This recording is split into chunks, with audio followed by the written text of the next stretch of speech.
The Glorious Revolution really is the most pivotal moment in our history within the British Isles. It creates a new constitutional settlement, and it has many layers to it as part of a wider European conflict to the balance of power of Europe.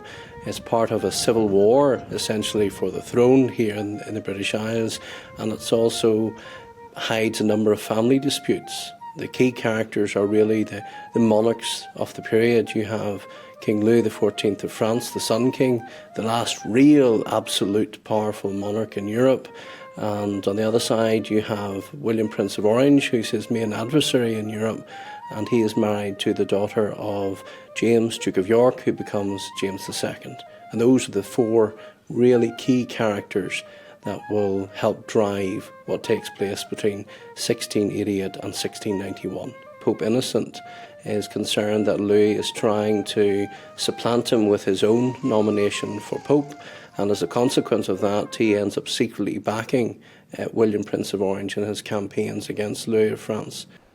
It was in streets such as this through Rotterdam and The Hague where coffee shops were aplenty, and King William's men met with those of the Whigs and the Tory party that were offering the throne of England to William and Mary, should it become vacant.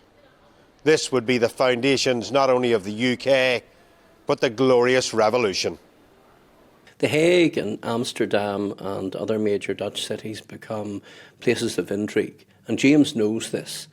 James has faced opposition. There was a rebellion in 1685 to his accession by the illegitimate son of Charles II, the Duke of Monmouth, which is brutally put down.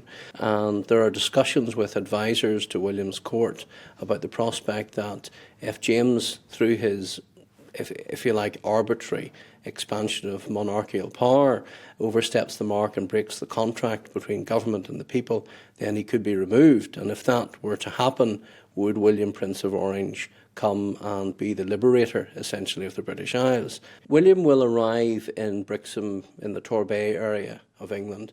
There's a huge fear at the time that the Navy, which remains loyal to James II, will actually go out and face down the Dutch as William is trying to land. But it's seen as very providential, and the evangelical Protestant press paint it as such afterwards, that the weather changes and he lands in Torbay and at Brixham and comes ashore, and indeed he has equipped to one of those exiled sort of soldier clerics that had been with him, a man called Dr. Burnet from Scotland, and he quips to him, well, Dr. Burnet, what do you think of predestination now?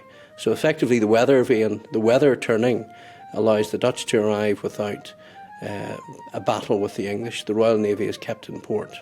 William lands. He marches slowly towards London, gathering support, and essentially the country rises. James's advisors, James's military leaders all melt away, including the very significant John Churchill, later, of course, of Blenheim fame. And as a consequence of that, James's cause falls apart and he's forced to flee.